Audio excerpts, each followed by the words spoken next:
Hello friends, welcome to my YouTube channel I am P study, a study group for mathematics, physics and English. So आज अपन ये जो class है वो vector पे है। अपना जो लास्ट लेक्चर था वो हो गया था, जिसमें अपन ने इलेक्ट्रोस्टैटिक्स के भी कुछ क्वेश्चन किए थे, और उससे पहले की जो क्लास थी उसमें अपन ने जो सीक्वेंस एंड जो सीरीज़ थी उसका पूरा मतलब पूरे टॉपिक कर लिए थे उसमें क्लियर। तो अब अपनी जो बात आती है आगे आती है वो मैथ्स का एक टॉपिक है जिसका नाम है वेक्टर सदिश है। इस पे डिफेंस यानी एयरफोर्स, नेवी एंड एनडीए में अच्छे क्वेश्चन बनते हैं। ये दो टॉपिक एक साथ करवाए जाते हैं, वेक्टर एंड 3D, जिसको हिंदी में सदिश व त्रिविम ज्यामिति बोलते हैं। ये दोनों टॉपिक एक साथ करवाए जाते हैं। तो इनको अपन मतलब अगले लेक्चर में अपन 3D भी स्टार्ट कर लेंगे। तो अपन अब इसमें क्या बात करेंगे, एकदम बेसिक से बात करेंगे। मतलब न तो बेसिक होगा न ही ज़्यादा वो हायर होगा। आपके एग्ज़ाम में जो क्वेश्चन आएगा वो इन्हीं मतलब 10 कॉन्सेप्ट बनाए मैंने, 10 या 12, इन्हीं कॉन्सेप्ट में से आएगा क्वेश्चन, इसके अलावा कहीं से नहीं आएगा, ये ध्यान रखिएगा, ठीक है। तो आप इनको पढ़कर भी एग्ज़ाम देने जा सकते हो क्योंकि ईजी क्वेश्चन आता है आपके एग्ज़ाम में। और बाकी जेई मेंस या फिर आईआईटी कोई भी तैयारी कर रहा बच्चा है, वो यदि वीडियो देख रहा है तो कमेंट बॉक्स में मैं कमेंट करके बता सकता है कि सर जेई का भी आपको अपलोड कीजिए, तो अपन जेई का भी अपलोड कर देंगे। तो वेक्टर क्या है, हिंदी में इसको सदिश बोलते हैं, वेक्टर इसको इंग्लिश में बोलते हैं, और इसको इस प्रकार से डिनोट करते हैं जैसे वेक्टर ए, ठीक है। अब आगे बात आती है कि जैसे ए बी कोई वेक्टर है वो किस प्रकार से डिनोट करते हैं, मतलब ए टू बी, यानी कोई ये पॉइंट ए है, ये कोई पॉइंट बी है, इसकी दिशा ए टू बी इस प्रकार है, तो उसको डिनोट करते हैं अपन ए बी वेक्टर से। अपन मैं इसी में समझा दे रहा हूँ कि ए बी ये वेक्टर है, ये कोई पॉइंट ए है, ये कोई पॉइंट बी है, तो इसका जो वेक्टर है इसको अपन ए बी वेक्टर बोलते हैं, जिसको वेक्टर ए बी है फिर सदिश ए बी से अपन डिनोट करते हैं। और इसका जो परिमाण होता है, जो इसकी मतलब लंबाई होती है, उसे क्या बोलते हैं अपन, उसे बोलते हैं अपन इंग्लिश में तो बोलते हैं mod of A B, mod of A B vector ये बोलते हैं। और वैसे देखा जाए तो ये इसकी लेंथ ही है, इसको इसका परिमाण बोलते हैं हिंदी में। क्या बोलते हैं, परिमाण, ध्यान से सुनिएगा, परिमाण। और एक परिणाम होता है, लेकिन इसको अपन क्या बोलते हैं, परिमाण। परिणाम को तो आप अच्छी से जानते हो जिसे रिजल्ट बोलते हैं, ठीक है, तो परिमाण बोलते हैं। उसके बाद में अपन पढ़ते हैं, जैसे सदिश कोई ए सदिश है तो अपन उसका परिमाण भी बता दिया हमने कि क्या होता है, वेक्टर ए का मोड, जिसको अपन दोनों साइड क्या लगाते हैं, इस प्रकार से लगाते हैं, या फिर उसे ओनली ए भी बोल सकते हैं। जो ए बी वेक्टर था उसके परिमाण को अपन ये भी लिख सकते हैं या फिर ओनली ये भी लिख सकते हैं, ठीक है। तो इस प्रकार से क्लियर हो गया आपके शायद कि इसको अपन ये भी बोल सकते हैं। अब आगे बात आती है कि इकाई सदिश ए की दिशा में, मतलब कोई सदिश ए सदिश है उसको अपन इस प्रकार से डिनोट करते हैं। इसमें 3 स्टेप्स होते हैं, क्या होती हैं, कोई सदिश होता है ए सदिश, ठीक है, उसको डिनोट कर दिया अपन ने। उसके बाद सदिश ए सदिश का परिमाण, परिमाण होता है मतलब उसकी लेंथ, सदिश की लंबाई, जिसको अपन ने इन दो साइन से रिप्रेजेंट किया है। इनमें से कोई भी यूज कर सकते हैं, हम सिंपली ये यूज़ करेंगे ज़्यादातर क्योंकि ये लिखने में सरल होता है, ठीक है। तो अपन ने इसको ये यूज़ कर लिया। अब आती है बात की जो इकाई मतलब जो सदिश है, मान लो ये सदिश है कोई ए सदिश, अब इसकी दिशा में इकाई सदिश यानी इसका परिमाण तो क्या है, ए है, लेकिन इसका परिमाण अपने को ए नहीं रखना है, इकाई यानी एक परिमाण रखना है, उसकी वैल्यू कितनी होनी चाहिए, 1। तो अपन इसको इतना काट लें कि इसकी लंबाई कितनी हो जाए, 1 हो जाए। तो उसके लिए क्या करना है अपने को, तो इस लेंथ के लिए जो वेक्टर बनेगा इतना सा, उसकी दिशा तो यही होगी। सदिश हमेशा क्या होती है, सदिश की हमेशा दिशा होती है, तो दिशा तो उसकी यही होगी। तो मैं आपको मतलब ज़्यादा समझाने के बजाय आपको बता दूं कि इसमें क्या है कि सदिश ए सदिश की दिशा में इकाई सदिश क्या होता है, वेक्टर ए बटा ए का परिमाण, ये होता है, बस डायरेक्ट सी बात है। इसको ए केप से रिप्रेजेंट करते हैं। तो आप एयरफोर्स की तैयारी कर रहे हो, नेवी की तैयारी कर रहे हो, एनडीए की तैयारी कर रहे हो, तो मेरे ख्याल से आपको इतना तो पता ही है कि जो वेक्टर ए है उसको अपन इस प्रकार से रिप्रेजेंट करते हैं, उसका परिमाण को अपन इस प्रकार से, और जो इसका इकाई सदिश होता है उसको ए केप बोलते हैं, और उसकी वैल्यू क्या होती है, vector A by vector A का मोड या फिर उसका परिमाण, ठीक है। तो शायद इसमें कोई दिक्कत नहीं होगी। तो एक बार मैं आपको बता दूं कि जो मैंने ये वेक्टर किया है इसके मैंने नोट्स पूरे कंप्लीट कर दिए हैं। और इसके साथ देखो अगले अगले जो लेक्चर होगा उसमें इन्हीं पे बेस्ड जो क्वेश्चन होगा वो इन्हीं पे बेस्ड होगा, जो अपन अभी जो कंसेप्ट पढ़ रहे हैं वो इन्हीं पे बेस्ड होगा। तो वीडियो को पूरा देखिएगा, और अगला वीडियो है उसकी लिंक भी मैं डिस्क्रिप्शन में दे दूँगा, आप वो भी देख लेना, ठीक है। चलिए तो अपन फिर से चलते हैं अपने जो टॉपिक है उसी पे। तो सदिशों का योग आता है फिर अपना, तो ए सदिश एंड बी सदिश का योग होता है vector A plus vector B, normal सी चीज़ है। और इसका माइनस होता है व्यवकलन बोलते हैं उसको, vector A minus vector B. तो इसमें कोई आपको समझने की बात है नहीं मेरे ख्याल से। अब आता है ट्राइंगल लॉ, जिसको अपन हिंदी में बोलते हैं त्रिभुज नियम। तो यदि किसी त्रिभुज है उसकी दो संगत भुजाएं जिनको अपन आसन भुजाएं बोलते हैं, वो यदि ये है, ठीक है, क्या है ये और ये है, जिनकी दिशा आप देख पा रहे हो ये, तो जो तीसरा सदिश होगा वो इसके इस प्रकार से होगा इस दिशा में। तो क्या होगा, इन दोनों का योग है ना वो इसके बराबर होगा। सीधी बात ये है कि किसी त्रिभुज की दो भुजाएं हैं, किसी त्रिभुज की दो भुजाएं ये हैं और ये हैं, तो ये दोनों एक दिशा में चलिए, मतलब किसी त्रिभुज की दो भुजाएं एक दिशा में और तीसरी भुजा उसके विपरीत दिशा में, ये तो इस दिशा में और ये इस दिशा में है, तो मतलब ये दोनों तो सेम दिशा में और ये उसके विपरीत दिशा में आ रही है, तो इन दोनों का योग इसके बराबर होगा। तो मतलब A B vector plus B C vector equals to A C vector, ठीक है, ये होता है। अब माना कोई सदिश ए सदिश है जिसको अपन बोलते हैं ए सदिश बराबर, मैंने मान लिया एक्स आई के प्लस वाई जे के प्लस जेड के पे है। तो इसको अपन डिनोट कैसे करेंगे, बेसिकली मैं आपको बता दूं कि कोई सदिश होता है वो मूल बिंदु के सापेक्ष देखा जाता है। ये कोई पॉइंट है, मान लो ये कोई पॉइंट है, इस पॉइंट है, इस ये कोई भी पॉइंट है, मान लो ये एक्स वाई जेड है, तो ये पॉइंट है, इसका स्थिति सदिश होगा ना, वही क्या होगा, ये ए सदिश है। ए सदिश क्या है, इसी का ही स्थिति सदिश है।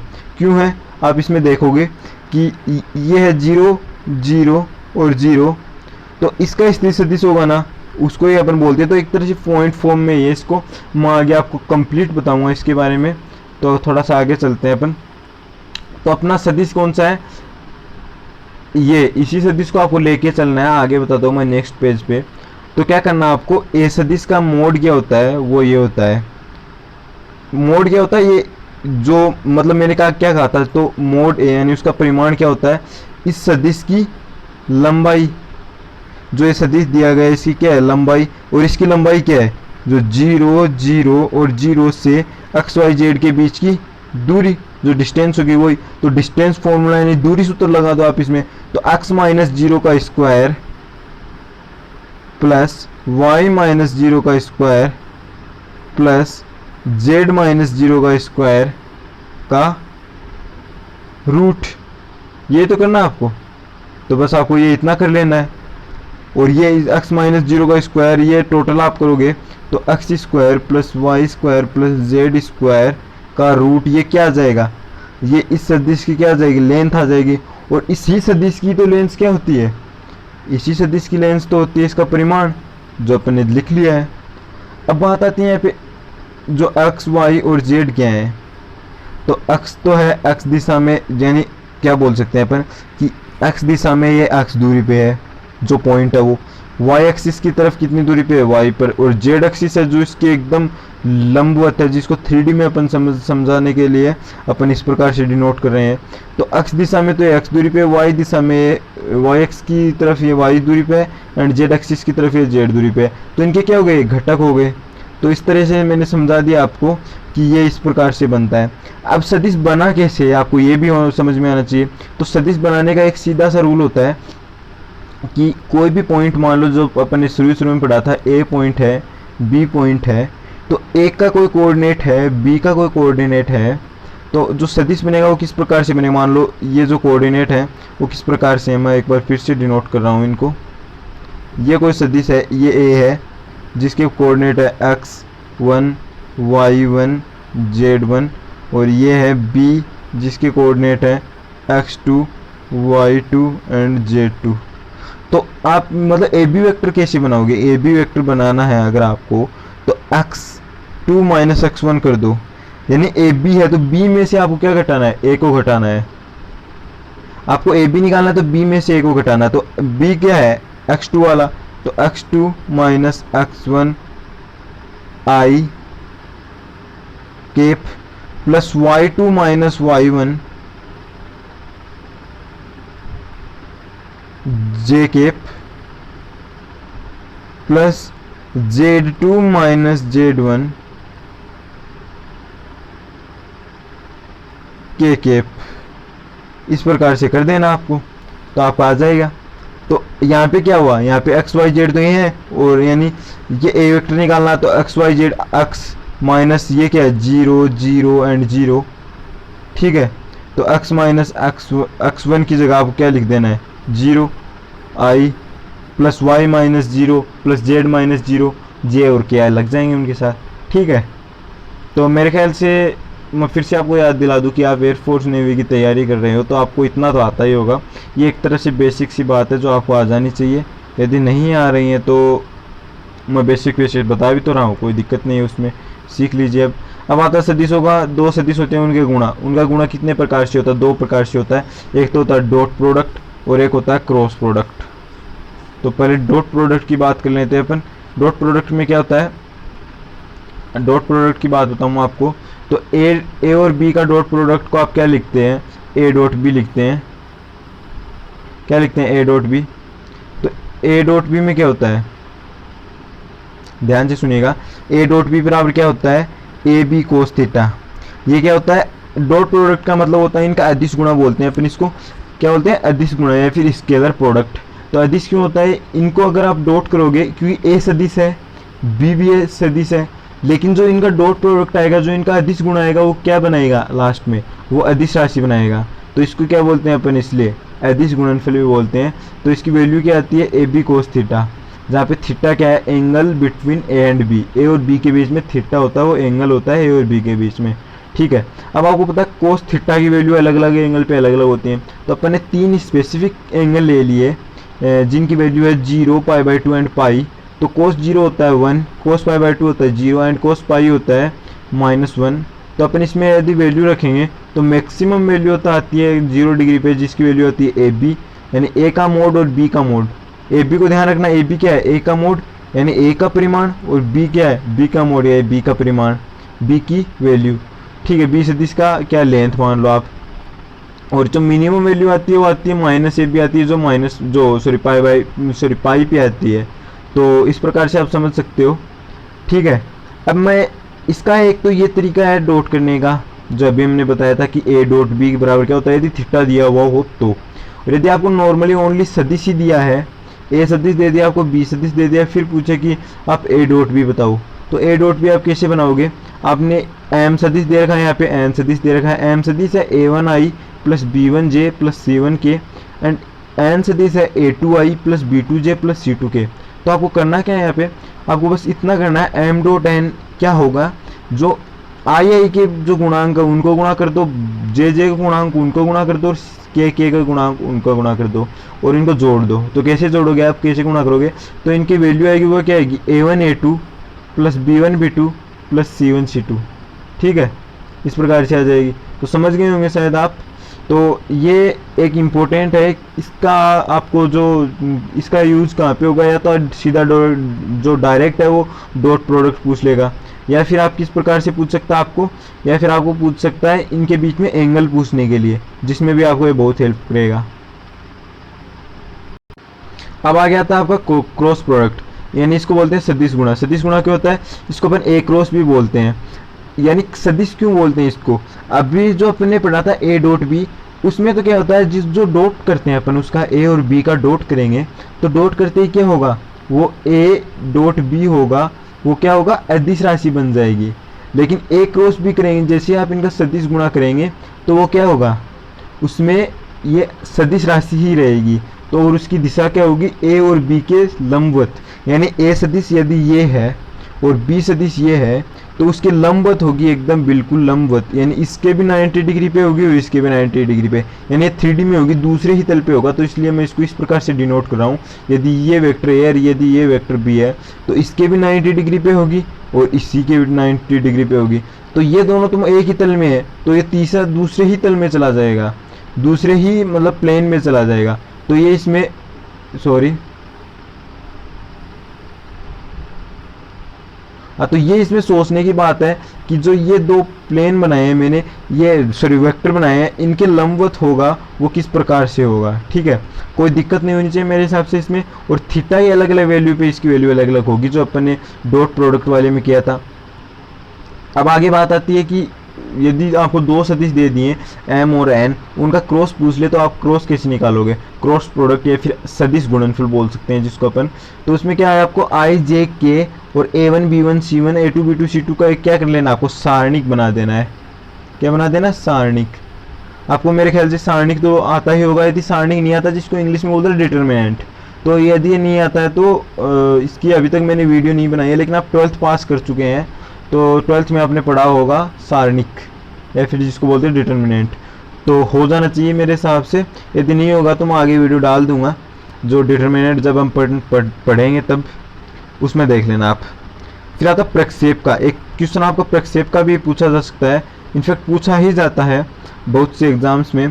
तो ए का बी पर प्रक्षेप बोलते हैं, वो क्या होगा, ए सदिश का बी सदिश पर प्रक्षेप। तो ए का बी पर और बी का ए पर होता है, दो चीजें होती हैं, बी सदिश का ए सदिश पर और पहला ए सदिश का बी सदिश पर, दोनों अलग अलग होते हैं। ए सदिश का बी सदिश पर वो तो अपने जो लिख रखा है वो है, तो ध्यान से देखिए क्या लिख रखा है अपने, ए सदिश का बी सदिश पर प्रक्षेप होता है। जो अपने पहले लिखा है वो बोलते हैं ए का बी पर, यानी ए डॉट बी बटा बी का मोड, यानी जो लास्ट में आता है यानी जिस पर होता है, तो किस पर, बी पर, उसका मोड नीचे लिख देते हैं दोनों को डॉट करके। ठीक है, तो बी सदिश का ए सदिश पर, किसका, बी सदिश का, बी सदिश का ए सदिश पर प्रक्षेप पूछा है। तो बी का ए पर यानी बी डॉट ए तो होगा ही होगा, ये तो दोनों में ही होता है। लेकिन किस पर पूछा है उसका अपन क्या करते हैं, मोड नीचे लगा देते हैं। ए का पूछा है, ए पर पूछा है, बी का ए पर, तो ए पर यानी ए का मोड यहाँ पे नीचे लग जाएगा, डायरेक्ट सी बात है। चलिए तो अब आगे बढ़ते हैं अपन ए डॉट बी के कुछ एक तरह से अपन बोल सकते हैं इनकी प्रॉपर्टीज, इनके मतलब क्या इनकी एप्लीकेशंस हैं उनकी बात करते हैं। तो क्षेत्रफल होता है, त्रिभुज आपको दे दिया जिसका एक सदिश है, ए सदिश एंड बी सदिश, इसकी दो भुजाएं हैं। तो इसमें क्या करना आपको, जो क्षेत्रफल होता है वो होता है 1/2, जो अपना आधार इंटू ऊंचाई होती है उसको अपन ने इस प्रकार से चेंज कर दिया कि 1/2 mod of A dot B. And यदि कोई समांतर चतुर्भुज है तो उसका 1/2, सॉरी यहाँ पे 1/2 हट जाएगा, ये गलत लिखा है मैंने, 1/2 हट जाएगा। तो आप नोट्स में चेंज कर लेना। जो समांतर चतुर्भुज का होता है वो तो ये होता है, और त्रिभुज का क्षेत्रफल होता है वो ये होता है। समांतर चतुर्भुज का क्षेत्रफल होता है ए डॉट बी का मोड, और इसका होता है ए डॉट बी के मोड का आधा। ओके, आगे जो मैं चीज़ लिख रहा हूँ बहुत ही अच्छी लिख रहा हूँ, इस पे कॉन्सेप्चुअल क्वेश्चन पूछे जाते हैं। जो अगला लेक्चर होगा उसमें इसी प्रकार के क्वेश्चन दूंगा मैं आपको, और वो करेंगे अपन मिलके। तो अभी तक इसमें देखो, आप पूरी थ्योरी को एक बार फिर से रिवाइज कर लेना, अच्छे थ्योरी है। इसके अलावा कोई भी क्वेश्चन नहीं पूछा जाता, सीधी बात ये है। तो यदि दो सदिश ए सदिश व बी सदिश संरेख हैं तो उन दोनों का बीच थीटा क्या होगा, 0 डिग्री होगा। और यदि दो सदिश ए सदिश व बी सदिश असमरेख हैं तो उनके बीच में क्या होगा, थीटा 0 डिग्री नहीं होगा। तो दो सदिश समरेख है यानी कोलिनियर है, कोलिनियर यानी एक सदिश ये है तो दूसरा सदिश भी ये होगा, या फिर अपन इसको इसके समांतर बोल सकते हैं। सरेख और समांतर एक ही चीज़ होती है सदिश के चीज़ में। जो लाइन अपन जो लाइन बोलते हैं, जो रेखा बोलते हैं, स्ट्रेट लाइन, उसके केस में तो जो सरेख होता है वो तो ये होता है उसी के ऊपर, सरेख वो होता है उसी के ऊपर, लेकिन मतलब उसमें समांतर अलग होता है, सरेख अलग होता है। लेकिन जो अपना सदिश का टॉपिक है इसमें जो सरेख और जो समांतर है वो एक ही चीज़ होती है। तो ये एक सदिश मान लो ये है, तो ये भी उसके समांतर है, उसके बीच में 0 डिग्री एंगल है, तो ये क्या होगा, सरेख होगा ये दोनों सदिश। और यदि उनके बीच में कोई एंगल है तो क्या होगा, ये सरेख नहीं होगा। तो सरेख है तो सीधी बात ये भी है, डॉट प्रोडक्ट क्या होना चाहिए उसका, सॉरी क्रॉस प्रोडक्ट क्या होना चाहिए, 0 होना चाहिए, और इसका क्रॉस प्रोडक्ट कुछ ना कुछ वैल्यू आनी चाहिए। तो इस पे बेस्ड क्वेश्चन एक आगे मैं बताऊंगा, बहुत ही अच्छा क्वेश्चन होगा, तो अगले वीडियो में देखना, बहुत ही अच्छा क्वेश्चन होगा वो, ध्यान दीजिएगा उस पर। ठीक है, अब थीटा बिटवीन टू वेक्टर ये किस प्रकार से ज्ञात करेंगे आपको, क्या करना, तो इस पर दो प्रकार के क्वेश्चन आते हैं। कौन कौन से आते हैं? यदि आपको एक तो ए वेक्टर दे दिया जाए, बी वेक्टर दे दिया जाए, फिर उनके बीच में थीटा पूछ ले, ठीक है। यदि क्वेश्चन में क्या दिया होगा, आपको दो वेक्टर दिए होंगे, दो सदिश दिए होंगे, मान लो कोई भी है, जैसे ए वेक्टर दे दिया, बी वेक्टर दे दिया, आप कहते हैं कि इनके बीच में थीटा निकालना है, तो आपको पहले क्या करना क्या है, जो ए सदिश और बी सदिश का डॉट प्रोडक्ट निकाल लेना है। तो फाइंड ए डॉट बी, क्या करना है, पहली step find A dot B, A और बी का डॉट प्रोडक्ट कर लेना है। फिर ए और बी का डॉट प्रोडक्ट करने के बाद में, यानी सदिश गुणा अदिश गुणा करने के बाद में ए का मोड और बी का मोड, यानी ए और बी का परिमाण आपको निकाल लेना है। फिर क्या करना है, फिर ए डॉट बी है, उसमें जो ए डॉट बी का सूत्र लगा देना है। अब ए डॉट बी आपके पास है, आपने अभी निकाला है, जो मैंने अभी बताया, आपने निकाल लिया ए डॉट बी। अब ए का परिमाण और बी का परिमाण भी आपने निकाल लिया, इसमें वैल्यू रख दो, थीटा की वैल्यू आ जाएगी cos theta equals to A dot B, जो आपने निकाल लिया, अभी निकाला था, और ए सदिश और बी सदिश का परिमाण जो भी अभी आपने निकाला था। तो इस प्रकार से ये क्वेश्चन हो जाएगा। आगे आता है, यदि ए सदिश और बी सदिश नहीं दिया हो, केवल उनका क्रॉस प्रोडक्ट दिया हुआ हो और उनके मोड भी दिए हुए, उनके मापांक यानी उसके परिमाण भी दिया हुआ हो, क्या परिमाण, ए और बी का परिमाण और उसी के साथ उसका डॉट प्रोडक्ट दिया हो, यानी डॉट प्रोडक्ट दिया हुआ है, फिर डॉट प्रोडक्ट का मोड दिया हुआ है, यानी उसका सदिश गुणनफल का जो सदिश बनता है वो है, फिर उसका परिमाण। तो आपको क्या कर लेना, साइन थीटा वाला फॉर्मूला लगा के अप्लाई कर देना है। तो ज़्यादा क्वेश्चन पूछे जाते हैं वो इस पे बेस्ड क्वेश्चन पूछे जाते हैं, क्योंकि वो तो डायरेक्ट हो जाता है, इसमें आपको थोड़ा सोचना पड़ता है। तो आपके लिए मतलब ये क्वेश्चन बहुत ही इंपॉर्टेंट होने वाला है एयरफोर्स नेवी के लिए। तो उम्मीद है फ्रेंड्स वीडियो अच्छा लगा हो।